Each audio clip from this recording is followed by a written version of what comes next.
నమస్కారం ఫ్రెండ్స్.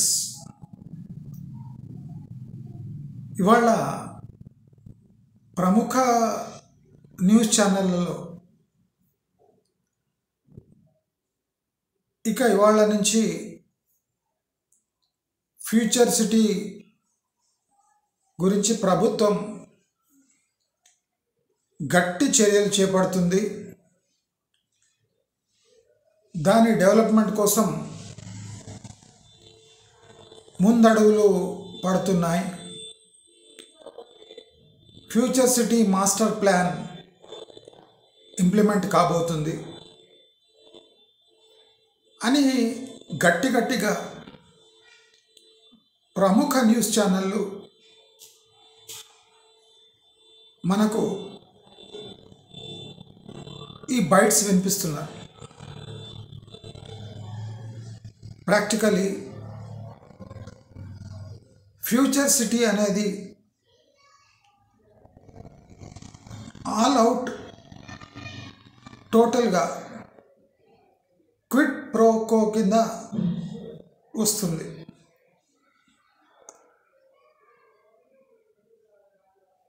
ఒక industrial belt కోసం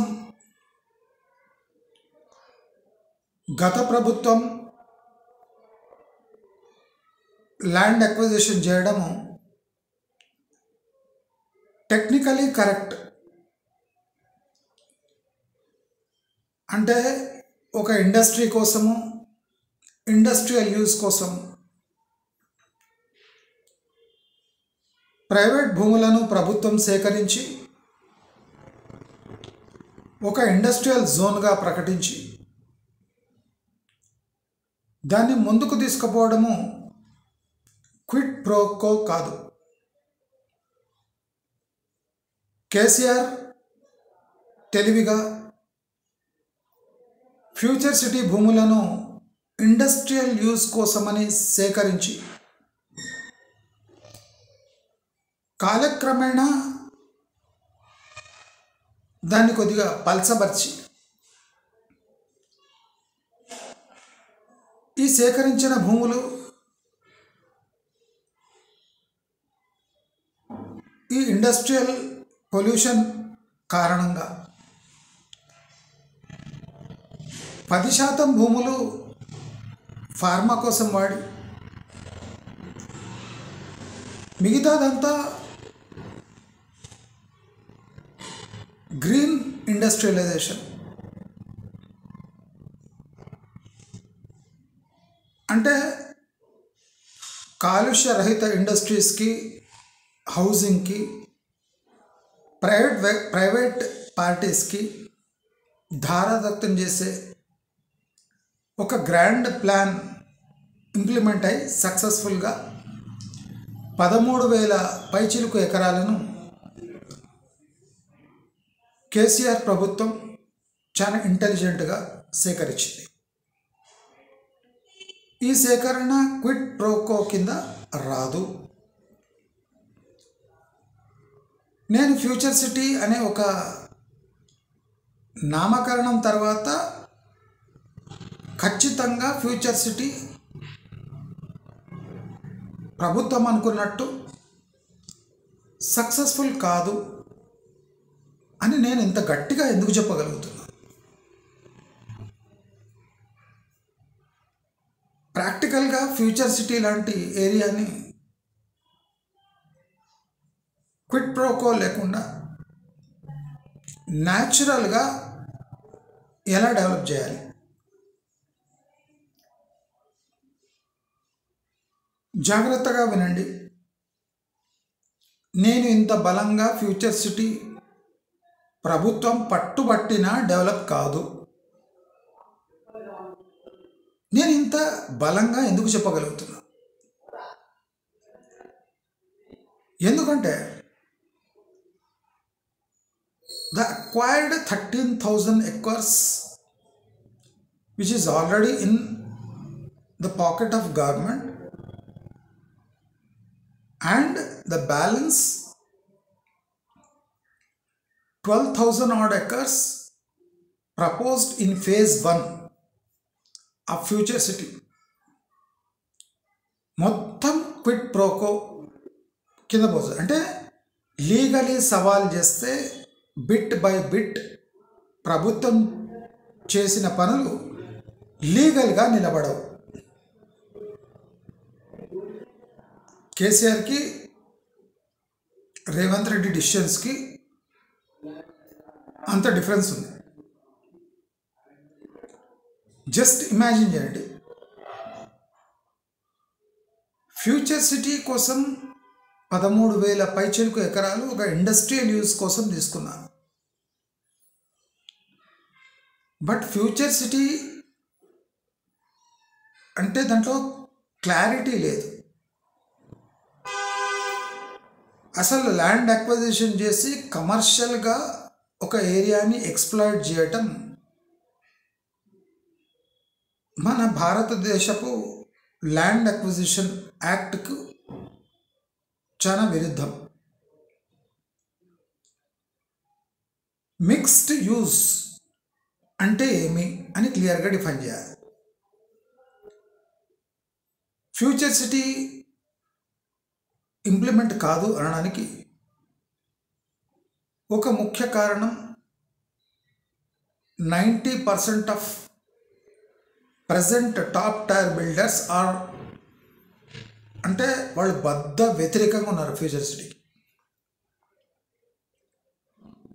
90% ఆఫ్ ది టాప్ బిల్డర్స్ని ఒక టేబుల్పై తేకుండా ఫ్యూచర్ సిటీని డెవలప్ చేయడం అసాధ్యం. ఇది ఫస్ట్ పాయింట్. సెకండ్ పాయింట్, ప్రభుత్వం ఎప్పుడు ఒక ఏరియాను డెసిగ్నేట్ చేసి, అది ఎంత 30,000 పైచిలుకు ఎకరాలను డెసిగ్నేట్ చేసి అక్కడ first act quid pro quo. For example 30,000 ఎకర్స్లో ప్రభుత్వ యూనివర్సిటీలు, ప్రభుత్వ లేఅవుట్లు,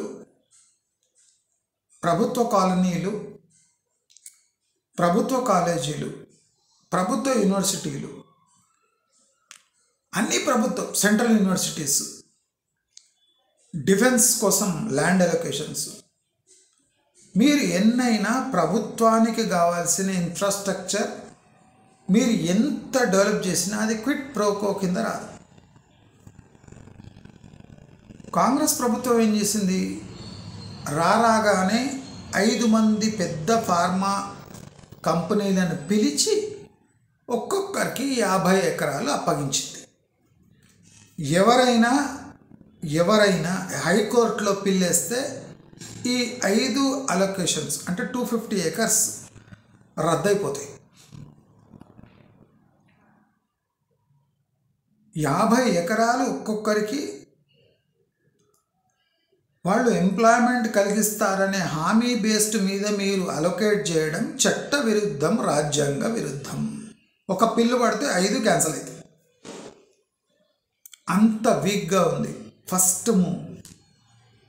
యూ కెన్ ఇమాజిన్, ఇంకా 13,000 పైచిలుకు ఎకరాలు నేను నా ఇష్టం వచ్చిన ఏ కంపెనీకి ఇస్తా, దిల్ రాజుకి ఇస్తా, ఇంకోరికి ఇస్తా, నాగార్జునకి ఇస్తా అంటే నడవదు. మీరు ఏదైనా డెసిగ్నేట్ చేశారంటే, ఒక ఏరియాను డెసిగ్నేట్ చేశారంటే ఫస్ట్ మీరు చేయవలసింది ఆక్షన్. మీరు ఎప్పుడు ప్రభుత్వ భూములు కేటాయించాలి అంటే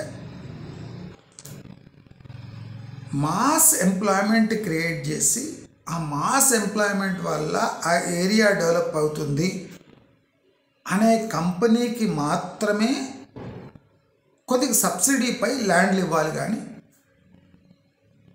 లేదా అది వేల సంఖ్యలో ఉద్యోగాలు తెస్తుంది అని ఒక ఎంఓయూపై హామీ రాసి అది ఇంప్లిమెంట్ అయ్యే వరకు గవర్నమెంట్ బాధ్యత తీసుకునే అట్లుంటేనే మీరు ప్రభుత్వ భూములు ప్రైవేట్ ప్లేయర్స్ పరాన్న అది కూడా లిమిటెడ్గా చేయొచ్చు.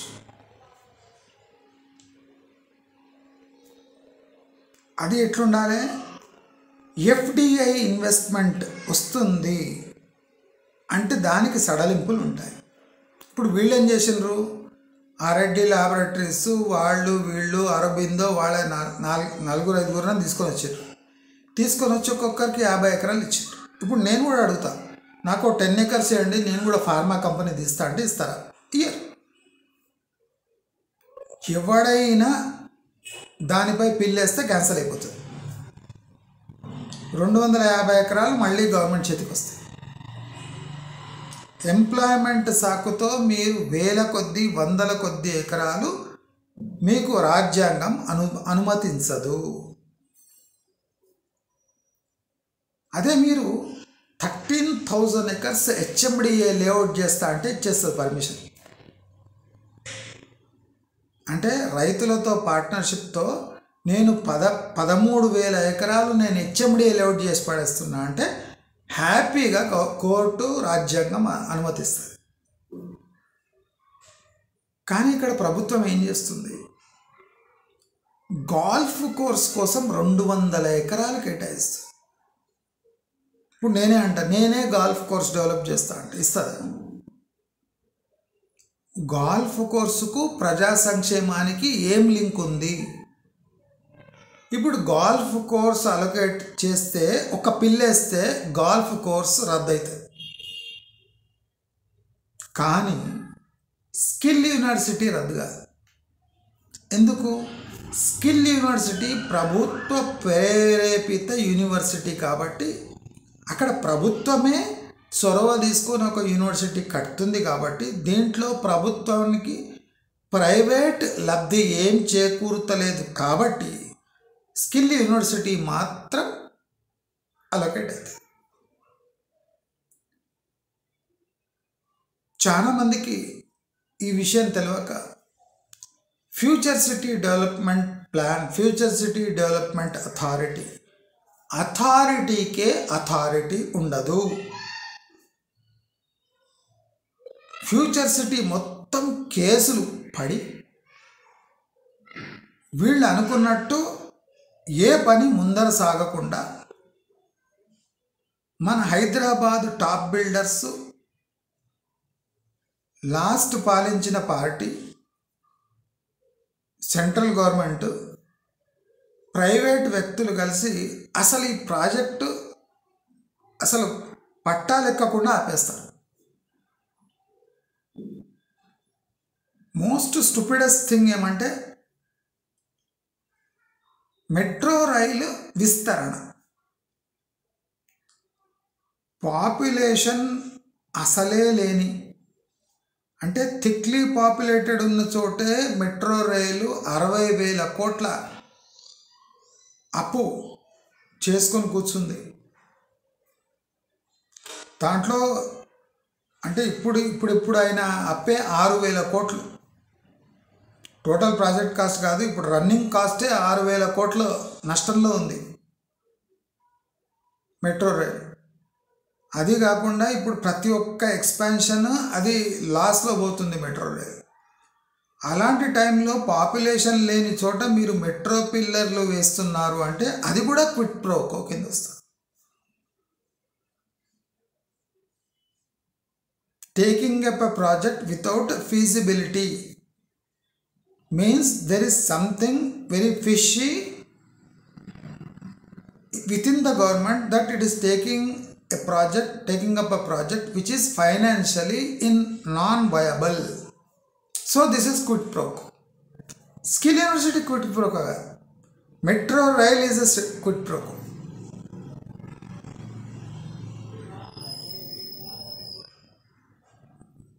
ఇంకోటి, ఒక డేటా సెంటర్ కోసం ల్యాండ్ అలొకేట్ అవుతుంది కదా, that is not quid pro quo, that is FDI. Foreign direct investment ఎక్కడ ఉంటుంది అక్కడ క్విట్ ప్రోకోలు ప్రూవ్ చేయడం కష్టం. మేబీ కొద్ది కమిషన్ వస్తుంది గవర్నమెంట్ వాళ్ళకు కూడా ల్యాండ్ అలొకేట్ చేసినందుకు, వాళ్ళు ఏమైనా ఇస్తుండొచ్చు, కానీ అది భారీ స్థాయిలో ఉండదు. ఇంకోటి, FDI investment is a risky investment done by a foreign player. ఒక ఫారెన్ ప్లేయర్ ఇండియాలో వచ్చి ఇన్వెస్ట్మెంట్ చేస్తున్నాడు అంటే దానికి సెంట్రల్ గవర్నమెంట్ స్టాంప్ కూడా ఉంటుంది. అంటే లీగలీ కాన్స్టిట్యూషనలీ వ్యాలిడిటీ ఉంటుంది.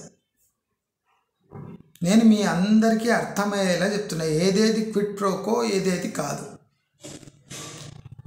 ఇప్పుడు గ్లోబల్ కేపబిలిటీ సెంటర్స్ రావాలి అంటారు. ఈ ఆర్థిక మాన్యం ఉన్నప్పుడు గ్లోబల్ కేపబిలిటీ సెంటర్స్ రావు, వచ్చిన లోకల్ మన యూత్కు లాభం లేదు. డాటా సెంటర్స్ రావచ్చు. డాటా సెంటర్లో హార్డ్లీ 150 to 300 ఎంప్లాయ్మెంట్ ఉంటుంది.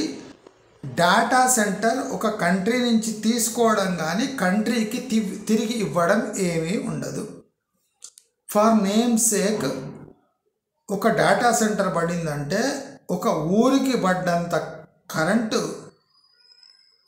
ఒక పెద్ద మండలానికి పడేంత కరెంటు ఆ ఒక్క డాటా సెంటర్ గుంజేస్తుంది. వీళ్ళు నెట్ జీరో సిటీ మేము కడుతున్నాం అంటారు. When you put up a big data centre in a green, so called green city or zero city,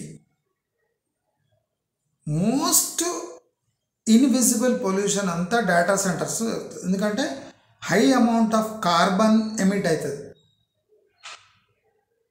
power కూడా విపరీతంగా కన్జ్యూమ్ అవుతుంది. అంటే ఇక్కడ గ్రీన్ ఉన్న ఆ పవర్ ఎక్కడ ప్రొడ్యూస్ అవుతుంది అక్కడ హై పొల్యూషన్ ఉంటుంది.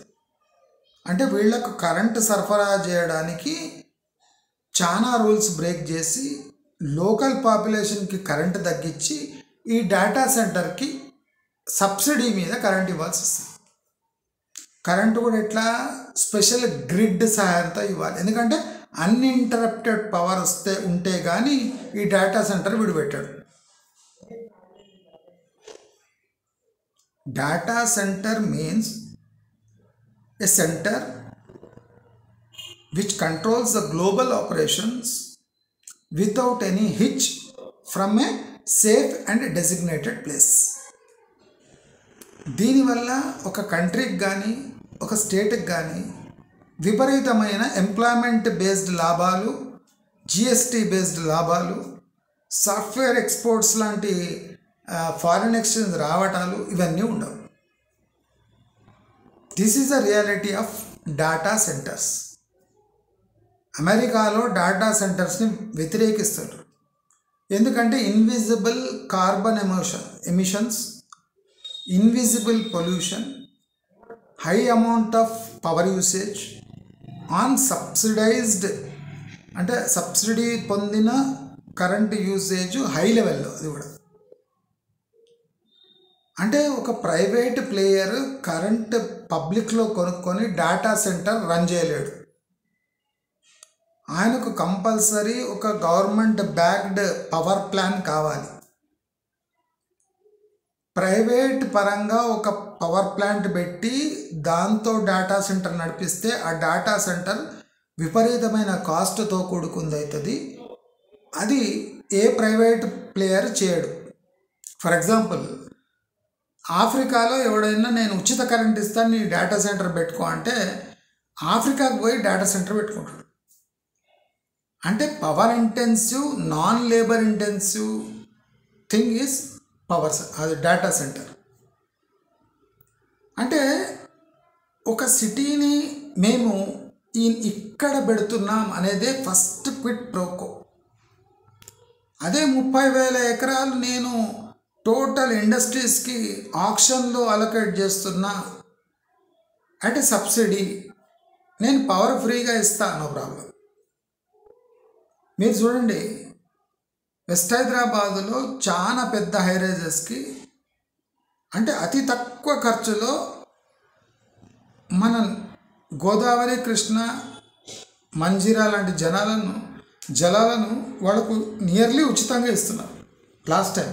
అందుకోసం అంతమంది హైరైజెస్ కట్టారు. లేకపోతే వాటర్ స్కేర్సిటీ గ్యారంటీ. అంటే వాళ్ళకు అన్ఇంటరప్టెడ్ వాటర్ సప్లై ఇచ్చే క్విట్ ప్రోకో లాస్ట్ గవర్నమెంట్ జరిగింది. ఎక్కడ ఏమంటే అక్కడ రోడ్డు, ఎక్కడ నీళ్ళు ఏమంటే అక్కడ నీళ్ళు. సబ్సిడీపై.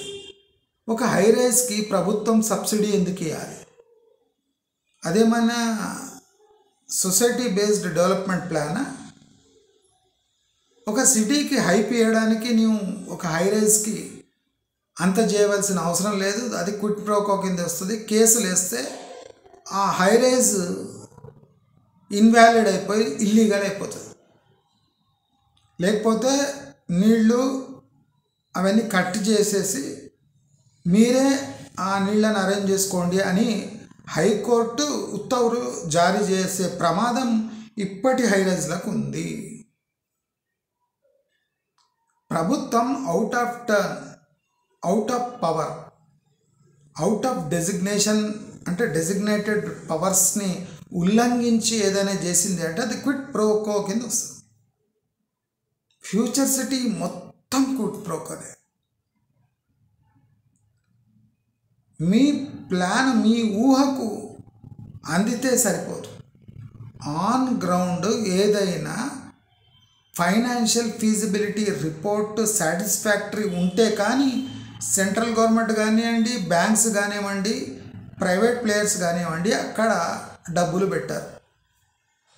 ఫ్యూచర్ సిటీ మీ ఊహాజనిత చిత్రము మాత్రమే.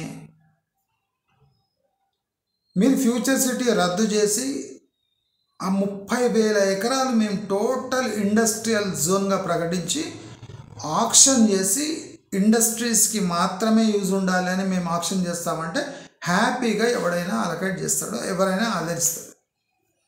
కానీ మీరు అక్కడ మీకు ఇష్టం వచ్చిన చోట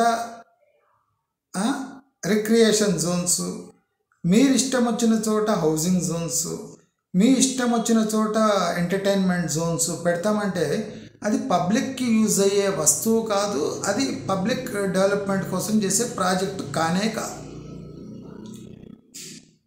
ఒక గవర్నమెంట్ కమర్షియల్ యాక్టివిటీ చేసినా ఇట్ ఈస్ అన్కాన్స్టిట్యూషనల్. ఒక రైతు దగ్గర భూమి గుంజుకొని టోటల్గా గుంజుకొని అది ప్రభుత్వం కమర్షియల్గా ఎక్స్ప్లాయిట్ చేస్తే అది కోర్టు ఒప్పుకోదు. ప్రభుత్వంతో పాటు ఆ రైతు కూడా ప్రైవేట్ పార్ట్నర్ ఉంటే కానీ అది అంటే గుంజుకునే లెక్క, అంటే కేటగిరీలో రాదు. లేకపోతే ప్రభుత్వం తన పవర్స్ని యూజ్ చేసి, ఎక్స్ట్రాడినరీ పవర్స్ని యూజ్ చేసి రైతుల దగ్గర భూములు కొనుక్కొని అది కమర్షియల్గా ఎక్స్ప్లాయిట్ చేసి సొమ్ము చేసుకుంటుంది అని అర్థమవుతుంది. దయచేసి నేను ఫ్యూచర్ సిటీ గురించి ఇంత విడమరిచి చెప్తున్నాను. Future city is totally quid pro quo. వేలాది కేసులు ఫ్యూచర్ సిటీపై పడనున్నాయి. ఇఫ్ ఒక్కొక్క ప్రాజెక్ట్ టేకప్ అవుతుండే 200 acres AI యూనివర్సిటీ గవర్నమెంట్ పెడితే క్విట్ ప్రోకో కాదు. 200 ఎకరాలు ప్రైవేట్ ప్లేయర్స్కి ధారాదత్తం చేస్తే క్విట్ ప్రోకో అవుతుంది. ఓపెన్ ఆక్షన్ పెట్టి 200 ఎకరాలు AI కంపెనీలకు అలకేట్ చేస్తే క్విట్ ప్రోకో కాదు. అదే పిలిచి వాళ్లకు దానం ఇస్తే క్విట్ ప్రోకో అవుతుంది. సింపుల్, మీకు అందరూ అర్థమవుతుందా? ఒక రేడియల్ రోడ్ మీరు అనుకున్న చోటు నుంచే ఎందుకు వేయాలి? ఇది క్విట్ ప్రోకో. మీ భూములు అక్కడ ఉండొచ్చు, బెనామీ భూములు ఉన్నాయి కాబట్టి మీరు ఒక రేడియల్ రోడ్ అక్కడి నుంచే ఎందుకు వేయాలి? ఇది ఒక కేసు వస్తే క్విట్ ప్రోకో కింద వస్తుంది, రద్దు అవుతుంది. రేడియల్ రోడ్ కూడా రద్దు అవుతుంది. మనం రోడ్ అనగానే పబ్లిక్ ట్రాన్స్పోర్ట్ కాదు. ఈ రోడ్డు ఇక్కడ నుంచే ఎందుకు పోవాలి? లాజికల్ రీజన్ ఇవ్వాలి, ఫీజిబిలిటీ ఇవ్వాలి. నేను అడవిలో నుంచి ఒక 300 ఫీట్ల రోడ్ వేస్తా అంటే రోడ్ వేస్తే ఎవడు పోయేటోడు అక్కడ? దాని ఫీజిబిలిటీ ప్లాన్ ఏముందని అడుగుతారు. ప్రభుత్వ సొమ్ముతో వేస్తున్నా అంటే అది స్టేట్ సొమ్ముతో వేసిన ప్రభుత్వ ట్యాక్స్ పేయర్ మనీ కనుక ఎవడన్నా అక్కడ లిటిగేషన్ ఒక పిల్లేసిందంటే ఆగిపోతుంది రోడ్.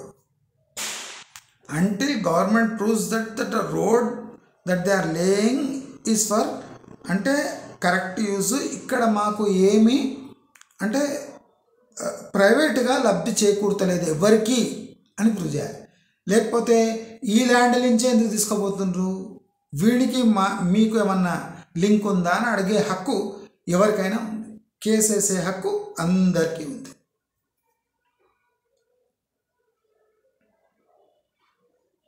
ఇప్పుడు మహేశ్వరం లాంటి ఏరియాలు ఉన్నాయి. అది ఇప్పుడు ఫ్యూచర్ సిటీ కాదు, ఫార్మా సిటీ కాదు, ఏం కాదు. ఇప్పుడు అక్కడ మీరు ఏం చేసినా ఎవడు అడగడు.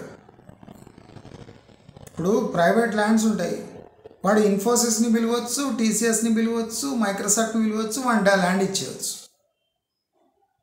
అక్కడ ప్రభుత్వం అనుకుంటే రోడ్ వేస్తుంది, లేకపోతే వేయదు. వాడి ఖర్చులతో రోడ్ వేసుకొని మెయిన్ రోడ్ వరకు ఆ రోడ్డు తీసుకురావాలి. ప్రభుత్వం అనుకుంటేనే చేయాలి. ఇప్పుడు ఎవడో పిలిచిండు మైక్రోసాఫ్ట్ని, రా నా దగ్గర 200 ఎకరాలు ఉంది నీకు ఇచ్చేస్తారా అని ఎవడో పిలిచిండు అనుకోండి. వాడు పిలిస్తే సరిపోదు, వాడు పిలవచ్చు, మైక్రోసాఫ్ట్కి ల్యాండ్ ఇవ్వచ్చు. కానీ ప్రభుత్వం అనుకుంటే కానీ మైక్రోసాఫ్ట్కి ఒక రోడ్ వేయచ్చు, లేదా రోడ్డు నిరాకరించవచ్చు. వాడి రిక్వెస్ట్ కన్నా ముందే ప్రభుత్వం రోడ్ వేస్తే quid pro quo. Private land private ప్లేయర్కి ఇచ్చేస్తే క్విట్ ప్రోకో కాదు. ప్రైవేట్ ల్యాండ్ ప్రభుత్వం తీసుకొని తన ఇష్టం వచ్చిన వాళ్లకు అంకితం చేస్తే అది క్విట్ ప్రోకో. ఇది మీరు ఆషామాషిగా అనుకోకండి. చాలామంది ఫ్యూచర్ సిటీ మొత్తం రెడీ అయ్యే వరకు వెయిట్ చేస్తారు. ఆ ఫ్యూచర్ సిటీ అడుగులు పడుతున్నాయి అనగానే పిల్లు పడతాయి. మీరు చూడండి, నేను చెప్పినట్టు కాకపోతే చూడండి. ఇప్పుడు ఫ్యూచర్ సిటీలు ఏం లేదు కదా, ఏం పిల్లు పడవు, ఏం పడవు.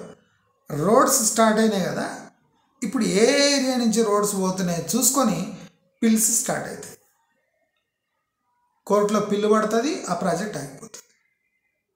Worst project in future city అంటే మెట్రో రైల్. దీనంత క్విట్ ప్రోకో, దీనంత కమిషన్ బేస్డ్ ఇన్ఫ్రాస్ట్రక్చర్ ప్రాజెక్ట్ ఇంకోటి లేనే లేదు భారతదేశంలో. పిల్లర్ వేసిందంటే అందరూ కమిషన్ పంచుకుంటారు, ఒక్కొక్క పిల్లర్కి కమిషన్. ఇప్పుడు ఆల్రెడీ హైదరాబాద్లో కమిషన్లు తిని ప్రాజెక్ట్ కాస్ట్ ఎస్కలేట్ చేసి 6,000 కోట్ల లాస్లో పోయింది. అదే కారణం. నేను చెప్తున్నా కదా, ఇప్పుడు 100 years పడుతుంది మెట్రో రైలు తన ఇన్వెస్టెడ్ కాస్ట్ని రికవర్ చేసుకోవడానికి. 100 years పైనే పట్టచ్చు. ఫస్ట్ 50 years అన్నారు, ఇప్పుడు 6,000 కోట్ల లాసు. ఆ లాస్ ఎప్పటికీ తీరదు. ఎందుకంటే ఇక్కడ ఆర్టీసీలో ఉచిత ప్రయాణం ఇచ్చిండ్రు లేడీస్కి. అది ఆ దెబ్బతోని ఇంకా మెట్రో రైలు 100 ఏళ్ల వరకు తన ఖర్చులు తీయలేకపోతుంది. అలాంటి మెట్రో రైలు, థిక్లీ పాపులేటెడ్ ఉన్న సిటీలో ఫెయిల్ అవుతున్న మెట్రో రైలు మీరు దాన్ని తీసుకుపోయి నేను ఫ్యూచర్ సిటీలో పెడతా అంటే ఇది క్విట్ ప్రోకో కాకుండా ఇంకా అవుతుంది. ఆలోచించండి, అందరు ఆలోచించండి. నేను చెప్పేది రాంగా. కేసీఆర్ టెక్నికల్గా కరెక్ట్ పని చేశాడు. ఏం చేసాడు ప్లాన్ అంటే, ఫస్ట్ ఒక 13,000 ఎకరాలు ఫార్మా సిటీ అని తీసుకుందాము. తీసుకొని ఫార్మా సిటీ మీద ఆయనే పిల్లేపిస్తాడు.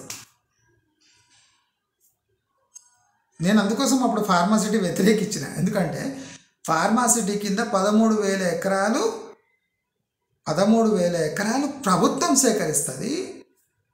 సేకరించిన 13,000 ఎకరాలపై పిల్లు పార్టీ వేస్తుంది. వేసి ఆ ఫార్మా సిటీని 5-10% దగ్గరనే పరిమితం చేసి మిగతాది ఎలాగూ తీసుకున్నాం కదా భూములు, దీన్ని మేము డెవలప్ చేస్తాము మా ఇష్టం వచ్చినట్టు అని ప్లాన్ వేసి మరీ 13,000 ఎకరాలు తీసుకున్నందుకే నేను తీవ్రంగా వ్యతిరేకించాను. అది రద్దవుతుందని ఖచ్చితంగా చెప్పాను, అది రద్దయిపోయింది. అలాగే ఈ ఫ్యూచర్ సిటీ కూడా టోటల్ క్విట్ ప్రోకో. మీరు స్పోర్ట్స్ ఏరియా డెసిగ్నేట్ చేయలేరు. స్టేడియం కట్టవచ్చు, ప్రభుత్వం స్టేడియం కట్టవచ్చు. ప్రభుత్వమే ఒక స్పోర్ట్స్ యూనివర్సిటీ కట్టుకోవచ్చు, తప్పులేదు. ప్రభుత్వం ఆక్షన్ లేకుండా ప్రైవేట్ ప్లేయర్స్కి ఒక స్పోర్ట్స్ యూనివర్సిటీ కట్టడానికి ఇవ్వడం క్విట్ ప్రోకో. అర్థమైందా మీకు? క్విట్ ప్రోకో ఎప్పుడు ఇంప్లిమెంట్ అవుతుంది, దాని పరిణామాలు ఎట్లుంటాయి అంటే, ఇది ప్రాజెక్ట్ స్టార్ట్ కాకముందే వాడు పిల్లేయాడు, ఏం లాభం పిల్లేసి? ఇవన్నీ బ్లాక్ మెయిల్ చేయలేరు. ప్రాజెక్ట్ డిజైన్ స్టేజ్కి వచ్చినాక పిల్లేస్తారు. మీరు చూడండి ఫ్యూచర్ సిటీకి ఏమైతే చూడండి, పెద్ద పెద్ద బిల్డర్లే పిల్లేపిస్తారు, అడ్వకేట్లు పిల్లేస్తారు, పొలిటీషియన్స్ పిల్లేస్తారు, సామాజిక కార్యకర్తలు పిల్లేస్తారు, కసినోడు ఎప్పటి నుంచే కసి పెంచుకున్నాడు పిల్లేస్తాడు. వేరే సిటీస్ పిల్లేస్తాయి, జాగ్రత్త. వేరే సిటీస్ ఉంటాయి కదా, పూనా, బెంగళూరు, అట్లా అక్కడ పొలిటీషియన్స్ కలిసి వాళ్ళ ఏరియాకు దెబ్బ తగులుతుందని దీని మీద పిల్లేపిస్తారు. 100% జరుగుతుంది, మీరు చూస్తూ ఉండండి. ఫ్యూచర్ సిటీ కోసం నేను చెప్పేది అది. ఫ్యూచర్ సిటీ చాలా కేర్ఫుల్గా హ్యాండిల్ చేయాలి. వీళ్ళు అంత వర్స్ట్ స్టాండర్డ్స్తో హ్యాండిల్ చేస్తున్నారు. ఫ్యూచర్ సిటీ మీద లీగలీ ఏ ప్రాబ్లం రాకుండా డెవలప్ చేసే బాధ్యత గవర్నమెంట్ పై ఉంది. కానీ గవర్నమెంట్ ఏం చేసింది, 13,000 ఎకరాలు నా దగ్గర ఉన్నాయి కదా, మిగతాది ఆశ చూపి ఫ్యూచర్ సిటీ అని చెప్పి డెవలప్ చేద్దామని చూస్తుంది, కానీ దాని మీద పిల్లు పడి మొత్తం అయిపోతుంది. మీరు చూస్తూ ఉండండి. ఇంకోటి, గవర్నమెంట్ దగ్గర ఫండ్స్ లేవు. ఫండ్స్ లేకుండా ఒక ఏరియాని సిటీని డెవలప్ చేయడం అది ప్రభుత్వ తరం కాదు. దానికి ప్రైవేట్ బిడ్స్ గిన గవర్నమెంట్ పిలిస్తే అవి అన్నీ కోర్టులో సవాళ్ళు ఎదుర్కొంటాయి. నీవు వాడినే ఎందుకు పిలిచినావు, వాడినే డెవలప్మెంట్ చేయమని ఎందుకు టెండర్లు ఇస్తున్నావు అని పిల్లు పడతాయి, అవి కూడా అయిపోతాయి. ఇంత ప్రమాదకరంగా ఉంది ఫ్యూచర్ సిటీ. అయితే ఈ ఫ్యూచర్ సిటీని అంటే చడి చప్పుడు కాకుండా డెవలప్ చేయవచ్చు. నేను ఒక్క స్మాల్ నా దగ్గర ఒక 10-15 ఉన్నాయి, దాంట్లో ఒక స్మాల్ ఇస్తాను హింట్ గవర్నమెంట్కి. గవర్నమెంట్ ఎవరు ఉంటుందో చూడండి. మన తెలంగాణలో ఎట్లన్నా ఆబ్కారీ శాఖ, రెవెన్యూ, ఆబ్కారీ, తాగుడు గీగుడు అంటే ఏం ప్రాబ్లం లేదు కదా. ఈ నాన్ వెజ్ హోటళ్ళు, బార్లు, పబ్బులు అంటే ఏం ప్రాబ్లం లేదు కదా. ప్రభుత్వం దీన్నే అదునుగా తీసుకొని ఫ్యూచర్ సిటీ కోర్ ఏరియాను అంటే ఎక్సైజ్ డ్యూటీకి మినహాయింపు ఇస్తున్నాము. ఎంతవరకు? 10 years వరకు. ఎవరైనా అక్కడ ల్యాండ్ లీజు మీద తీసుకొని 10 years వరకు ఎక్సైజ్లో రాయితీ ఇచ్చి అక్కడ మీరు ఆల్కహాల్ బార్లు, పబ్బులు లేదా ఆల్కహాల్ రిలేటెడ్, ఎక్సైజ్ రిలేటెడ్ ఏదైనా మీరు అక్కడ ఒక సంస్థ స్థాపించవచ్చు. మీరు హోటల్ తీయచ్చు, రెస్టారెంట్స్ తీయచ్చు. దానిపై ట్యాక్స్ ఉండదు, ట్యాక్స్ రిబేట్ ఉంటుంది. ఇప్పుడు విస్కీపై 100 రూపాయలు మేము సిటీలో ఛార్జ్ చేస్తే విస్కీపై 30 రూపాయలు మాత్రమే ఫ్యూచర్ సిటీ కోర్ ఏరియాలో ఎవరైనా 10 years వరకు లీజ్ తీసుకొని అక్కడ మీరు బార్లు, పబ్బులు, రెస్టారెంట్లు ఏమైనా నడుపుకోండి, మీకు ఓన్లీ 30% ఎక్సైజ్ డ్యూటీ అని ప్రకటించండి. జస్ట్ మీరు ఎవ్వరికి ఏం ల్యాండ్ అలొకేట్ చేయొద్దు, ఏం చేయొద్దు. 30% ఓన్లీ ట్యాక్స్ ఉంటుంది అక్కడ. Tax free. ఇప్పుడు పాండిచ్చేరి ఎట్లుంది, సేమ్ ఒక మినీ పాండిచ్చేరి ఇక్కడ స్థాపిస్తున్నాము అని చెప్పండి. మీరు చూడండి టూరిజం ఎట్లా బూస్ట్ అవుతుంది. సిటీలో ఉన్న వాళ్ళు వెహికల్స్ వేసుకొని మరీ పోయి అక్కడ పార్టీలో ఎంజాయ్ చేసి మళ్ళీ సిటీకి వస్తారు. అప్పుడు రేడియల్ రోడ్లు అనే కిటకిటలాడతాయి. అదే ఇప్పుడు మీరు అడవులు చేమలు పెట్టుకొని నేను ఏ సిటీ పెడుతున్నా అందరు రండి, నేను స్పోర్ట్స్ యూనివర్సిటీ పెడుతున్నా అందరు రండి, నెక్స్ట్ జూ అక్కడనే పెడుతున్నా అందరు రండి, నెక్స్ట్ స్కిల్ యూనివర్సిటీ ఎవ్వడు రాడు. స్కిల్ యూనివర్సిటీలో ఎంతమంది చదువుకుంటారు, ఎందుకు వస్తారు? అక్కడ పాండబ్బా కూడా పెట్టాడు వాడు. అదే మీరు ఎక్సైజ్ ఫ్రీ జోన్ లేదా ఒక 20% ఎక్సైజ్ డ్యూటీ నుంచి మీరు అక్కడ ఓన్లీ లీజ్, ఎప్పుడు ఆక్షన్లో అమ్మేవద్దు ల్యాండ్, ప్రభుత్వం భూమిపై లీజ్ తీసుకొని మీరు హోటళ్ళు గీటళ్ళు ఏదైనా కట్టుకొని 10 to 20 years వరకు మీరు నడిపించుకోవచ్చు. అక్కడ పడేది 20% ఎక్సైజ్ అని చెప్పండి. వాళ్ళ ఖర్చులతో బిల్డింగ్లు కట్టుకొని 10-20 ఏళ్ళకి పర్వాలేదు, బిల్డింగ్లు, షెడ్లు, మంచి మంచి స్ట్రక్చర్స్ కట్టేసి అక్కడ భయంకరమైన ఎక్సైజ్ రిలేటెడ్ అంటే మందు మద్యము పబ్బులు బార్లు విపరీతంగా వెలుస్తాయి, రెస్టారెంట్లు. మీరు ఏం చేయాల్సిన అవసరం లేదు, కుక్కో పిలిపియండి, బాబు రండి 20% ఎక్సైజ్ మీరు ఇక్కడ పెట్టుకోండి అనగానే అన్ని ఖర్చులు వాడే, మట్టి కూడా వాడే తీసుకుంటాడు, మంచిగా గార్డెనింగ్ చేస్తాడు, గ్రీన్ లేఅవుట్గా మారుస్తాడు. అక్కడ కొన్ని పార్కులు, కొన్ని రిక్రియేషన్ సెంటర్స్ ప్రభుత్వం డెవలప్ చేసి build operate and transfer basis మీద ఒక ప్రైవేట్ ప్లేయర్కి ఇచ్చేయండి. గవర్నమెంట్ కట్టి ఒక బీఓటీ లేదా కట్టించి బీఓటీ బేసిస్ ఇచ్చి ఏం చేయండి అంటే ఎవ్రీ విజిటర్కి మేము 20 రూపీస్ గవర్నమెంట్, మీరు గిన ఆ రిక్రియేషన్ సెంటర్కి వస్తే గవర్నమెంటే 20 రూపీస్ మీకు ఎదిరిస్తుంది అని చెప్పండి. ఆ రిక్రియేషన్ సెంటర్స్ నుంచి మీకు లాభం ఏం రాదు, పర్యాటకులు వస్తారు. మీరు టికెట్ పెట్టి తీసుకునేది వద్దు, మేమే మీకు మీరు అంటే ఒక మంత్కి 3 times ఒక ఆధార్ కార్డు మీద పర్మిట్ చేస్తాం. మీరు ఒక్కసారి విజిట్ చేసిందంటే 20 రూపాయలు ప్రభుత్వమే మీకు ఇస్తుంది, ఇది ఇస్తుంది అని చెప్పండి. అప్పుడు ఏమవుతుంది, జనాలు అంటే ఒక ఫ్లాష్ల వాళ్ళకు ఇక్కడ గవర్నమెంట్ ప్రమోట్ చేస్తుంది, మేము పోతే మాకే డబ్బులు వస్తాయి, మేము ఎంజాయ్ చేయొచ్చు, గవర్నమెంట్ కూడా డబ్బులు ఇస్తుందని చాలామంది అక్కడ పోయి ఎంజాయ్ చేయడం స్టార్ట్ చేస్తారు. ఇప్పుడు మీరు జూకి పోవాలంటే ఒక్కొక్కటి 80 రూపాయలు అంటారు టికెట్. మీరే ఒక మినీ జూ పెట్టి మీరు ఈ జూని పర్యటిస్తే మేము ఒక్కొక్కరికి 10 రూపాయలు 20 రూపాయలు ఇస్తాం, ఎదిరిస్తామని చెప్పండి. Aadhaar card base ticketing system చేసి ఒక నెలకు 3 విజిట్లే, మూడు వారాలు వస్తే మీకు ప్రతి వారం మేమే 20 రూపాయలు ఇస్తామని చెప్పండి. స్కూళ్ళు వస్తాయి, కాలేజీలు వస్తాయి, అన్నీ వస్తాయి. అక్కడ లాభం ఎట్లా వస్తుంది, అక్కడ ఉన్న రెస్టారెంట్స్, అక్కడ ఉన్న బార్లు, అక్కడున్న వేరియస్ అదర్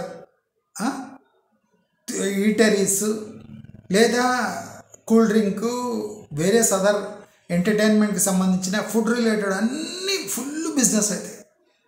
అంటే ఇప్పుడు జనాలకి ఎట్లా అనిపిస్తుంది అంటే ఒక గోవాకు పోయినట్టు, ఒక పాండిచేరికి పోయినట్టు వాళ్ళకి ఫీలింగ్ వస్తుంది.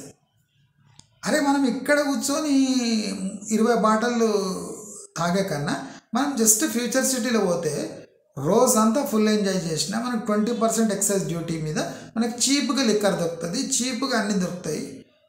డ్యూటీ లేనందుకు, ట్యాక్సెస్ లేనందుకు ఫుడ్ కూడా అక్కడ చీప్ ఉంటుందని అందరూ కార్లు, వీర్లు, ఎస్యూవీలు, సైకిల్లో వేసుకొని కూడా పోతారు, పోయి ఫుల్ ఎంజాయ్ చేస్తారు. అంటే ఒక ఏరియాకు మీరు నయా పైసా ఖర్చు లేకుండా ప్రాధాన్యత కలిగిస్తారు. మీకు రాంగ్ అనిపిస్తుండొచ్చు, ఇప్పుడు తెలంగాణలో మద్యం కన్నా అట్రాక్టివ్ ఏది లేదు, మద్యం కన్నా అట్రాక్టివ్ ఏది లేదు. కానీ ఇప్పుడు అక్కడ డెసిగ్నేటెడ్ అవన్నీ చేస్తాం కదా, ఎక్సైజ్ ఫ్రీ జోన్ అవన్నీ, అక్కడ పోలీసింగ్ అనేది, లా అండ్ ఆర్డర్ అనేది ఖచ్చితంగా మెయింటైన్ చేయాలి. మంచి పెద్ద రోడ్లు వేయాలి, యాక్సిడెంట్లు కాకుండా. ఎందుకంటే అంతా తాగుబోతులు అంతా అక్కడనే పోతారు, తాగుబోతులు, తిరుగుబోతులు, తిండిబోతులు అంతా అక్కడ పోతారు కనుక స్ట్రిక్ట్గా రోడ్ రూల్స్, అంటే అక్కడ చెక్ పాయింట్స్ ప్లస్ లా అనేది స్ట్రిక్ట్గా ఇంప్లిమెంట్ చేయాలి. మీరు ఎంతనే ఎంజాయ్ చేయండి కానీ లా బ్రేక్ చేయడం కుదరదు. స్ట్రిక్ట్ పోలీసింగ్ పెట్టి ఎక్సైజ్ ఫ్రీ జోన్ పాండిచేరి లాగా, గోవా లాగా ఏదైనా పెట్టేసి ఫుడ్ గిడ్ రిలేటెడ్ అంటే ఎంటర్టైన్మెంట్ మీకు ఎట్లన్నా ఇప్పుడు టూరిజంపై కన్ను పడ్డది అంటారు కదా, నైట్ సఫారీలు ఇవన్నీ నడవవు, నైట్ సఫారీలు ఇవన్నీ నడవవు. మీరు ఇప్పుడు వాటర్ పార్క్ ఉంది, అట్లా బీఓటీ బేసిస్ మీద బిల్డ్ ఆపరేట్ అండ్ ట్రాన్స్ఫర్ అంటే ప్రభుత్వానికి మళ్ళీ ఇచ్చేయాలి మీరు 10-20 ఏళ్ళు అయినాక. అప్పటి వరకు మీరు సంపాదించుకోండి. అప్పటి వరకు కూడా మీరు సంపాదన ఎట్లా ఉండాలి, మీరు ఏం చేసినా టికెటింగ్ మాత్రం ప్రభుత్వం 20 రూపాయలు వాళ్ళకి ఇస్తారు. టికెట్స్ ఉండొద్దు, లోపల మీరు ఫీజు ఎంతనే పెట్టుకోండి, అంటే వాళ్ళ డబ్బులు వాళ్ళకి రావాలి కదా. అంటే ఇష్టం ఉంటే అది ఎక్కుతారు, లేకపోతే ఎక్కరు. అది కమర్షియల్ బేసిస్ మీద వాడు ఆలోచించుకుంటాడు ఇట్లా నడిపించాలి. వాడు ఎవడు ఎక్కుతలేడు అంటే వాడు రేటు తగ్గిస్తాడు. అంటే కొన్ని రూల్స్ ఫ్రేమ్ చేయాలి గవర్నమెంట్. బీఓటీలో కూడా కొన్ని రూల్స్ ఫ్రేమ్ చేసి వేలాది మంది వస్తారు కనుక మీకు ఆ సౌకర్యం మేము కల్పిస్తున్నాం కనుక వచ్చే వాళ్లకు మీరు ఈ రూల్స్ ప్రకారమే మీరు సర్వీస్ అందించాలి, లేకపోతే బీఓటీ కాంట్రాక్ట్ క్యాన్సిల్ అవుతుందని క్లియర్గా ఒక నోటీస్ బోర్డు మీద కూడా పెట్టేయాలి. ఫ్యూచర్ సిటీ మీరు ఏలు పెట్టకుండా డెవలప్ అయిపోతుంది. ఎట్లయితుంది? వేలాది మంది ఒక రూటు లేదా 2-3 రూట్ల నుంచి ఫ్యూచర్ సిటీకి వస్తారు. ఆ రోడ్ల పోంటి డెవలప్ కావడం స్టార్ట్ అవుతుంది. అంటే షటర్లు వాడడము, చిన్న చిన్న పాన్ డబ్బాలు వాడడం, చిన్న స్టార్ట్ అవుతుంది. అది అట్రాక్టివ్ సెంటర్ అవుతుంది. ఇంకోటి ఈ ట్రాన్స్పోర్ట్ సెక్టర్ వాళ్ళు కూడా ఆ ఏరియాకి అట్రాక్ట్ అవుతారు. అంటే ఎక్కడెక్కడో పోయే లారీలు కూడా వయా ఆ ఏరియా నుంచి పోతాయి. ఎక్కడెక్కడో ఎంజాయ్ చేయడానికి పోయే వాళ్ళు కూడా ఈ ఏరియాకి వస్తారు. పక్క జిల్లాలు వాళ్ళు కూడా ఎంజాయ్ చేయడానికి ఆ ఏరియాకి వస్తారు. జూ తప్ప, బిర్లా మ్యూజియం తప్ప ఏం లేదు అనుకునేటోళ్ళు కూడా ఆ ఏరియాకి పోతారు. వెస్ట్ హైదరాబాద్ నుంచి కూడా ప్లాన్ చేసుకొని మరీ ఆ ఏరియాకి పోతారు. ఆ ఏరియాలో జన తాకిడి ఎక్కువ అవుతుంటే రెగ్యులేషన్స్ టైట్ చేసుకుంటా పోయి అక్కడ కావలిస్తే గుళ్ళు గోపురాలు కట్టచ్చు, థియేటర్లు కట్టచ్చు, ఎంటర్టైన్మెంట్ సెంటర్లు కట్టచ్చు, కాలేజీలు వెలవచ్చు. అక్కడ హెచ్ఎండిఏ లేఅవుట్లు స్టార్ట్ చేస్తే జనావాసాలు కమర్షియల్గా డెవలప్ అవుతుందని ఒక్కసారి గమనించిందంటే హెచ్ఎండిఏ ఆక్షన్స్ భారీగా పెరుగుతాయి. అంటే జస్ట్ మీరు ఒక ఆల్కహాల్ ఎక్సైజ్ పాలసీలో కొద్దిగా తిప్పితే మీ టోటల్ ఫ్యూచర్ సిటీ ఫ్యూచర్ మొత్తం గోల్డెన్ ఫ్యూచర్గా మారుతుంది. దీనికన్నా రెండో విరుగుడు లేదు. మేము ఇట్లనే అలొకేట్ చేసి ఏఐకి 200 ఎకరాలు 300 ఎకరాలు అంటే అన్ని పిల్లు పడి వచ్చేటోడు ధైర్యం చేసి రాక నీవు ల్యాండ్ ఇచ్చినా అక్కడ బిల్డింగ్ కట్టాలి. బిల్డింగ్ కట్టినా బిల్డింగ్ ఖర్చులు కూడా వెళ్తాయో లేవని డౌట్ వచ్చి వాడు రాడు. ఎందుకంటే ప్రభుత్వ పాలసీ, వచ్చే ప్రభుత్వం వేరేదైతే పాలసీ మారితే ఫ్యూచర్ సిటీ మొత్తం సర్వనాశనం అవుతుందని ఒక భరోసా ఇప్పటికే కలిగింది. అందుకోసం ఎవడు ఫ్యూచర్ సిటీ దిక్కు తొంగి చూస్తలేడు. ఏ ప్రభుత్వం వచ్చినా ఎక్సైజ్ పాలసీ రాయితీ రద్దు చేయాలంటే భయపడుతుంది. ఎందుకంటే అక్కడ విపరీతమైన జనతాకిడి, విపరీతమైన రష్, విపరీతమైన డిమాండ్, ప్రజలంతా ఆకర్షింపబడుతున్నారు. అక్కడ అది రద్దు చేయాలంటే ఏ గవర్నమెంట్ అయినా భయపడుతుంది. ఒక్కసారి ఆ థింగ్ క్లిక్ అయింది, ఇంకా ప్రభుత్వ పనే ఉండదు. ప్రభుత్వం ల్యాండ్ అక్వైర్ చేయాలి, ఆ ల్యాండ్ ఓనర్తోని ఈక్వల్ పార్ట్నర్షిప్లో హెచ్ఎండిఏ ఆక్షన్ పెట్టేయాలి. హెచ్ఎండిఏ గవర్నమెంట్కి డబ్బులు వస్తాయి. ప్రైవేట్ ప్లేయర్ ఎప్పుడు అమ్ముకుంటాడో వాడిని వాడు బతుకుతాడు.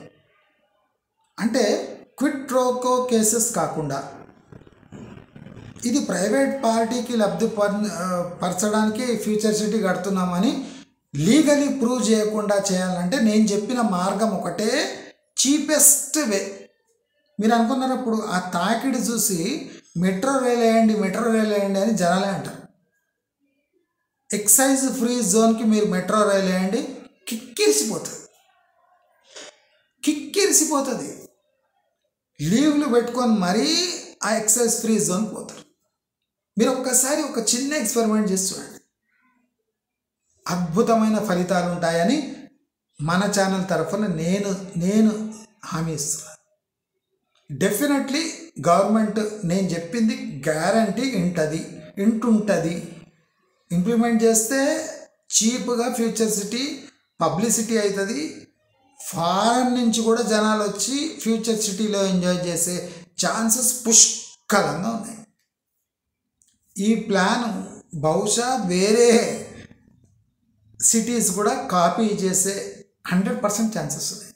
కాబట్టి వేరే వాళ్ళు ఎన్కాష్ చేసుకునే ముందు మన రాష్ట్రమైన తెలంగాణ ఫ్యూచర్ సిటీ డెవలప్ చేయడానికి నా ప్లాన్ని ఇంప్లిమెంట్ చేస్తే తప్పకుండా ఫ్యూచర్ సిటీ మీరు ఒక్క ఏలు రూపాయి పెట్టకుండా డెవలప్ అవుతుందా లేదా మీరే కళ్ళారా చూడొచ్చు. ఇలా చేస్తారని ఫ్యూచర్ సిటీ ఫ్యూచర్ని భద్రంగా ఉంచుకుంటారని కోరుకుంటూ, నమ్ముతూ నమస్కారం.